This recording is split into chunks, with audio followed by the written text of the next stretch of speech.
Alrighty guys, we are live here back for another PDOCS Livestream series. So as you guys know, every other Thursday, 2 p.m. Eastern.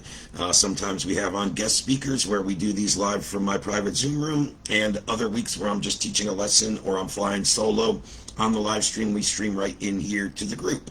So as anybody who's on here probably knows, this week's live stream's primary topic is business growth versus scaling a business. So, as we probably know, and everybody likely knows, right, business growth and scaling business are very related yet distinct topics. So what I want to cover is a few of the core differences, because I feel like, I don't want to say everybody, but I feel like a vast majority of people I talk to don't really understand the difference, throw these terms around, and I mean, if we don't really understand what each of them stands for and what each of them are and the differences, we're probably not going to use them in the right context, and maybe we don't even know what we're doing in our business. Are we in growth mode? Are we in scale mode? So I just think this will help give a lot of clarity. I don't really see a lot of people talk about this, and I guess I've had a pretty good understanding of this since kind of my journey early on in this space, but I just don't see that out of a lot of people. So guys, I just kicked it off, a minute and a half ago. And again, if you are watching live, I'm going to check back to the comments for any questions or any insight on the live stream, anything you want me to cover in more depth, or again, anything you have a question on and you want me to elaborate on or I didn't cover. So feel free to drop anything in the comments and I will be checking them periodically. But let's start off with understanding the definitions of each, right? As I talked about in my post, kind of going over the topics, there's going to be 5 or 6 core components that I think are very relevant, and a couple of those are right here on the screen: efficiency, speed, quality, cost. All those things kind of come into play here, but we need to start with understanding the definition. So let's just define business growth as a whole. Business growth, guys, is increasing revenue, customer base, or market share, often through gradual expansion. Okay, gradual expansion, I think, is the key word there. I think everything else is pretty self-explanatory, but take that with a grain of salt. It focuses on overall development, which may include adding resources. For example, staff, equipment, new marketing spend could be some of that, but anything that's adding new resources. So just because you're running paid ads doesn't necessarily mean you're in scale mode. There's a lot of paid marketing and advertising that goes into growth mode. But let me just repeat this without any sidebars, because I tend to do that. Next time I'll just read the definition and then I'll go back and break it down. Business growth, increasing revenue, customer base, or market share, often through gradual expansion. It focuses on overall development, which may include adding resources proportional to said growth, right? So, another image that kind of dictates that pretty well, let me just bring that on my screen real quick, is again what we're talking about, like proportional to growth. So you'll see on this scale, we see revenue and growth, revenue and resources are kind of neck and neck in growth mode, whereas scaling, resources over revenue. So let's go into the definition of scaling a business. That's rapidly increasing revenue or output with minimal additional costs and or resources. It emphasizes efficiency, leveraging systems, processes, or technology to handle growth without a linear increase in expenses. So that's the big difference. And for any of you guys that think you just started out and you got a couple clients, you've been around a few months, or you just launched a new offer and you sold 5K deals, that you're in scale mode, I can assure you you're not. You're not in scale mode yet. And the biggest part, I think, and again, I'm going to rehash what it emphasizes: efficiency, leveraging systems, processes, and or technology. AI, of course, being a big one right now in the business scaling space, right? Most companies that are scaling, I actually can't think of one that I know well that's in scale mode that's not using some type of AI tool. Technology, very similar to our Audience Lab brand. That whole platform is geared around ad tech. AI is embedded into it, and it's all about delivering better results in the end for companies that are in scale mode. Companies spending 5, 10K, and some clients 200K, some clients 2 million a month, right? But let's keep it more in the realistic. I know not everybody's going to be a Fortune 500 or 1,000 company or whatnot, but even 5, 10K per month, that's not that crazy to spend in ads. I mean, we spend 5, 10 times that every month, no problem, right? So some of the different things to look at there, though. And again, the way that definition plays out at the end, to handle growth without linear increase in expenses. So again, going back to kind of what's portrayed there on the screen, right? Next, I think it's really important, again, back in kind of the levers we're going to pull and play with here with efficiency, quality. Cost is certainly something that goes into it. And in terms of efficiency, speed, and quality, that goes into my next topic that I want to talk about. And that's more about the resource dependency that is, in correlation or applicable to each one of these. So the resource dependency in relation to business growth typically requires proportional increases in resources, right?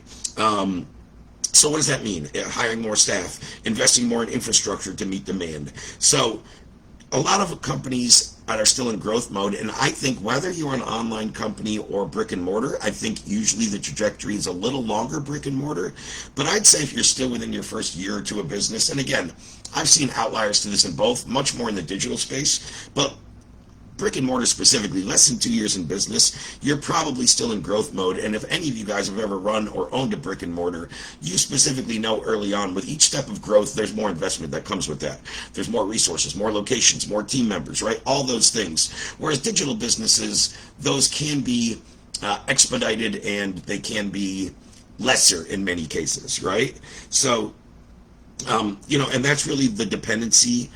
Resource wise within growth, you got to think every time I'm growing my company, I'm probably growing my expenses and my investment into said company. Whereas scaling in terms of resource dependency is much, much different here, guys. It aims to handle increased demand with existing or minimal expanded resources, and usually with existing resources, often through, again, what we've been talking about here, automation, through streamlined processes, technology. I don't know how long I've been harping on document everything, build it into systems, SOPs. I'm an SOP guy. You can ask me for an SOP for anything to do with our sales, marketing, VSL, funnel building. Like, I have an SOP for it. I'm that guy, right? And that's part of being in scale mode. When my team members like, hey, we got to go create this for our client, or we got to do this, cool. I already have it done. Just go make the necessary adjustments with the verbiage or the company name or the lingo, because that guy's a doctor and now we're going to roofers, so we're going to change up how we speak. But the core is already built out. So same, similar in brick and mortar buildings, brick and mortar businesses, but similar there, right? Like, there's a lot more of those going to a lot more automated processes. They're able to scale and operate faster through, the top tier POS systems that help them handle more tables and flip more tables per hour.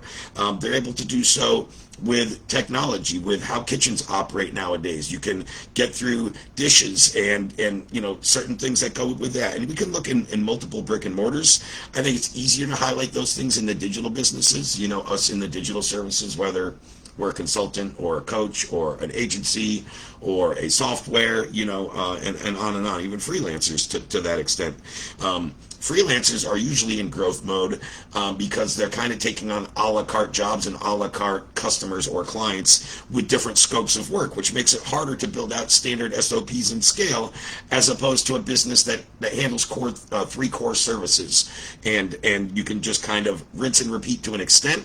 Sure, we do everything custom, but usually within a framework or a template or a proven process. I'm going to dive through one more, and then I'm going to go in and check some comments. But the first one with a dial on my screen here on the left, talking about speed. And let's talk about that a little more.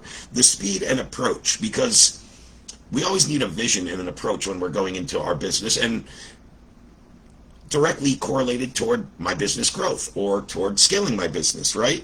You need to have an approach, and you need to know the approximate deadlines and expectations and timelines in terms of how to pull this off.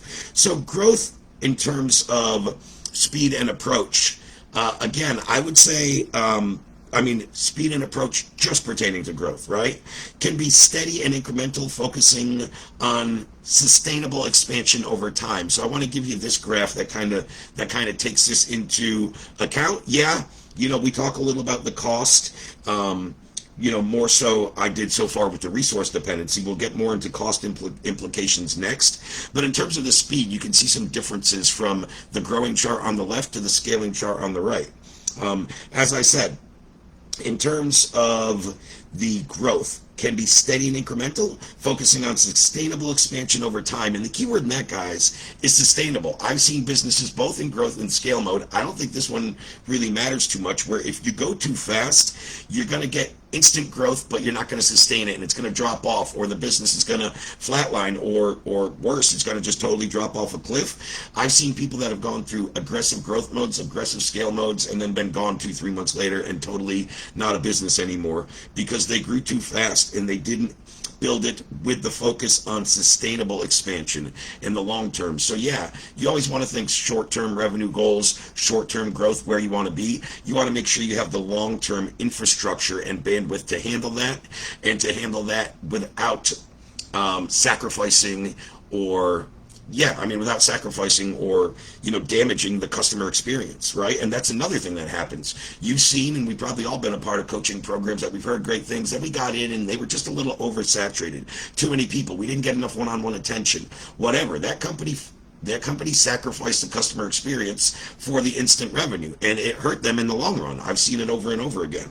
So you could go on and on with those examples, but I think that's a pretty good understanding.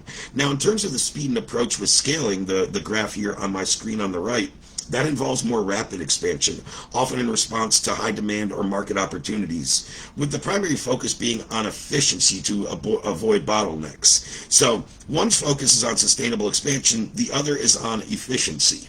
Right? And that's done more through SOPs, automations, technology, everything I keep repeating myself on, and that's not going to change. It's not changing in any business model. Digital, brick and mortar, solopreneur, on and on. Investors, they're all looking at it the exact same way, and it all has somewhat loosely the same rules. It does. Now, it varies, right, in industry to industry and business model to business model. Give me 1 second. Let me go check and just see if there's any comments or questions before I dive through a couple more things I want to cover. So let me just bring it up on my phone, because every time I try to do it during the live stream, because I'm streaming live to the Facebook group, it screws things up. So I'm going to bring it up on my phone. There we are. And I do see a couple comments down there.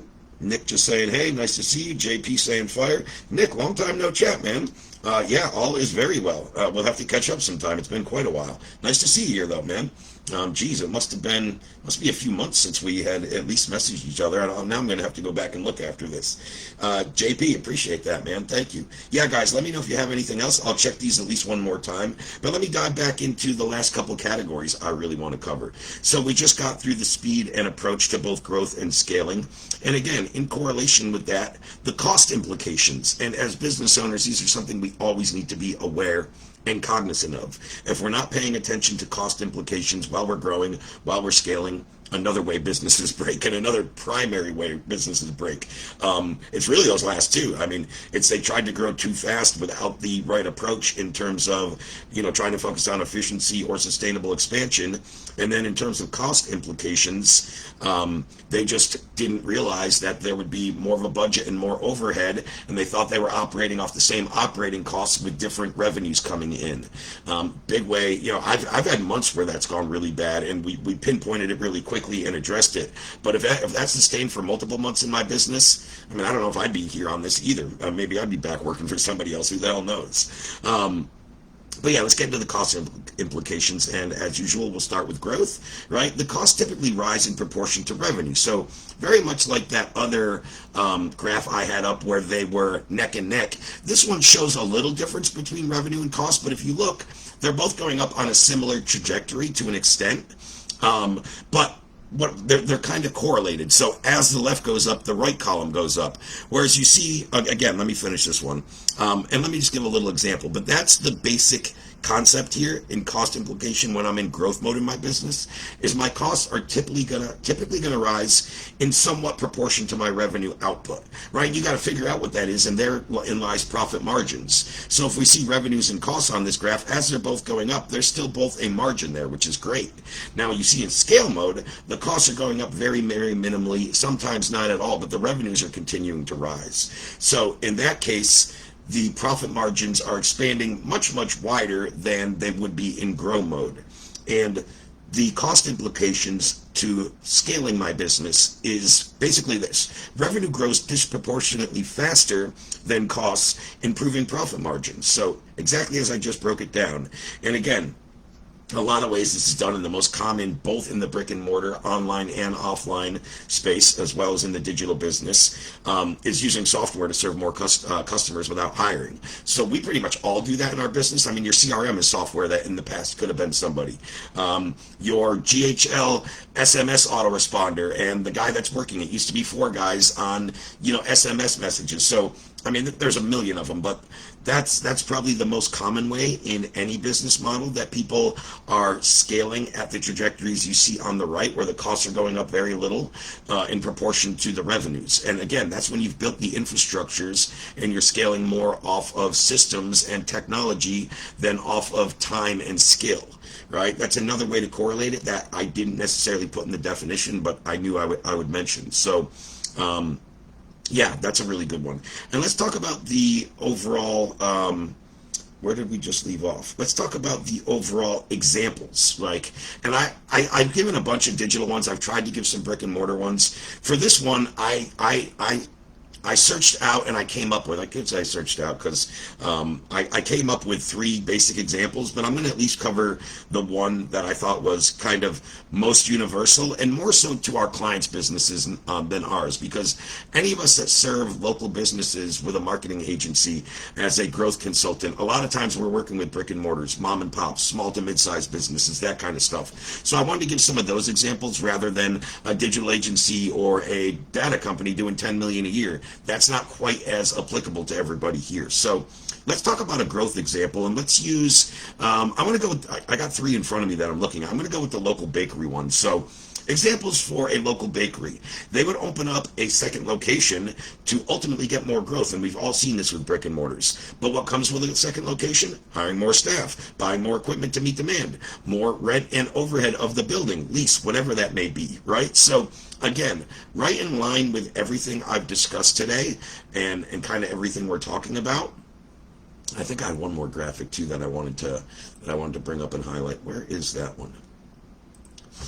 Oh yeah, I wanted to make this, so let me read the next example. That was supposed to come up right after I read the next one. Perfect. I'm pretty close to on my game today, guys. Now let's talk about scaling, right? The same bakery develops an online ordering system and partners with delivery platforms such as DoorDash, Grubhub, Uber Eats, whatever, right? To reach more customers without significantly increasing staff or kitchen space or extra locations. So they can do that with simply more ingredients and maybe another employee. That's a very, very low overhead for a bakery to maybe get the same or more results in terms of revenue that they would get by starting up a whole nother, brick and mortar location. So as we all say, scaling smart, not hard, right? So what I also wanted to bring up here, and again, just a quick little basic graphic on my screen, but a lot of the people that are in the PDOCS group, a lot of you guys have had multiple startups. You might be in the middle of a startup right now. You've probably started up 2 or 3 things in the last year or 2 or 3, some of you, that you've been in this group and attending some of my live streams and some of my trainings and stuff. But I wanted to kind of correlate this really quick in a short graphic in terms of growing or scaling a startup. So again, as it says, and you guys can all read, but I'm here and I'm the one speaking, so I might as well read it.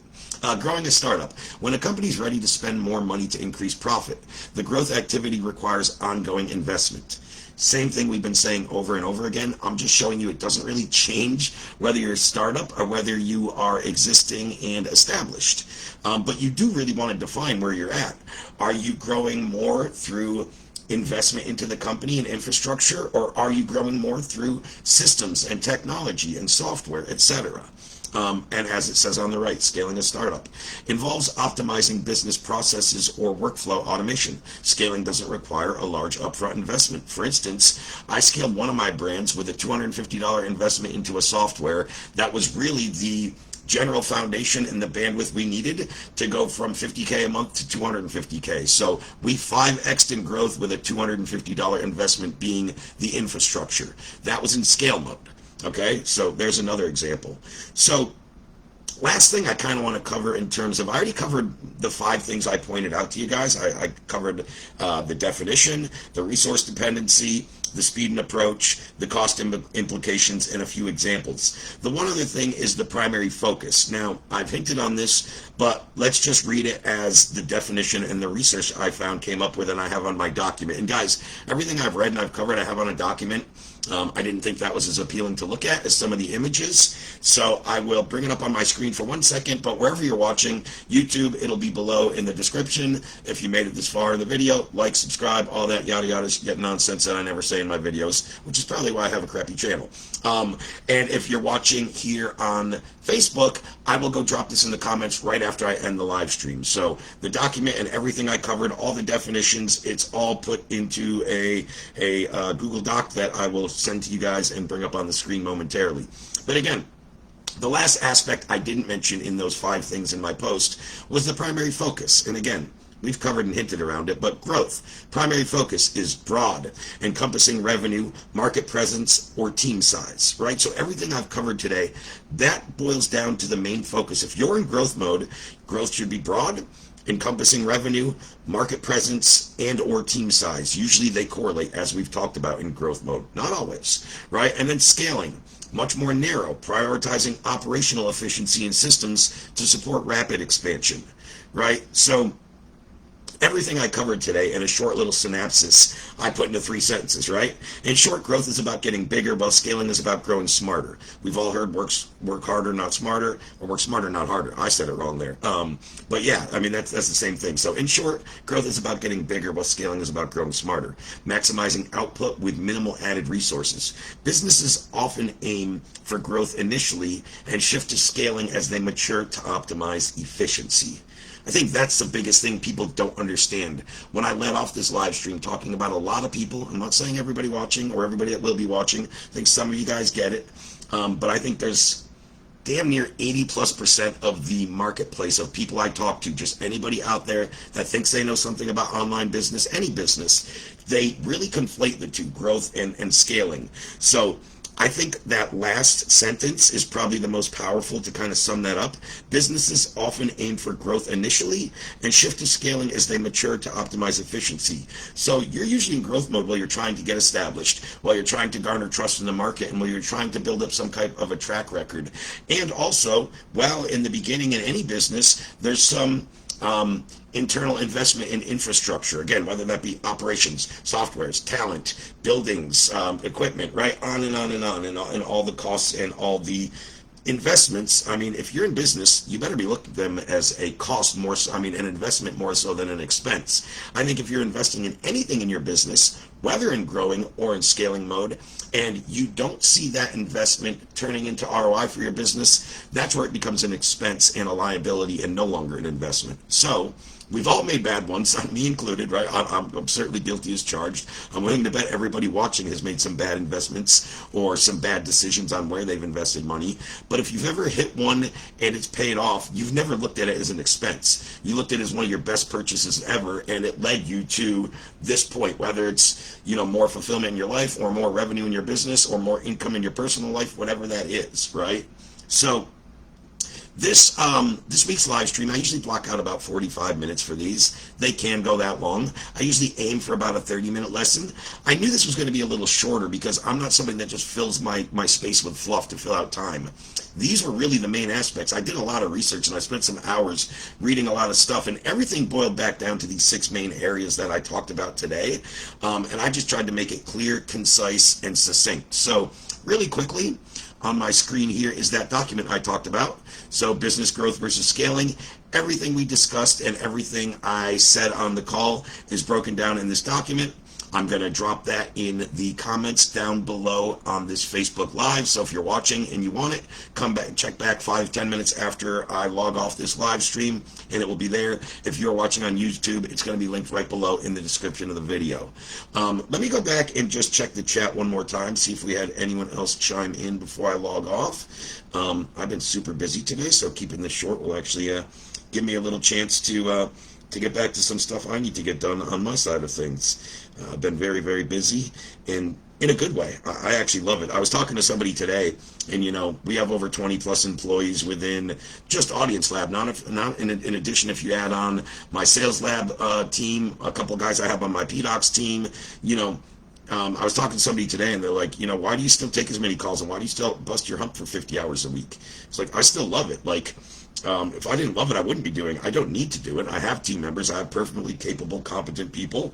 But I feel like a couple of things. Number one, the aspects of the business where I do put my time into, I feel like are the aspects that I enjoy the most, that fire me up the most. But not only that, I think more so, I am probably the best or most skilled person on my team to do that. So if I feel like I'm the best person to do something, especially higher level roles as a co-owner or a team leader, I still want to do those things. So still working with clients very, very closely. I love it. I want to be doing it. I don't really think anybody does it quite as good as me. Not the same. You can judge. It's subjective who does things good, better, or worse, but not the same, right? Regardless. The other aspects of the business, I still love training and building sales teams, which is why I haven't outsourced everything. I still dive in and optimize the sales teams myself before I might put a team leader or a sales manager into a specific business or account. But they're the aspects of the business that I really love, I really enjoy. Going through this growth and scaling conversation, I find it kind of interesting because when I was just in growth mode, I was hands-on doing, wearing 11 hats. I probably still am, but they're different. But, wearing all those hats of doing a little bit of everything, right? When we're first starting, we got to do the organic outreach and the messaging and the calls and the ads and close the deals and do the fulfillment. It's like everything.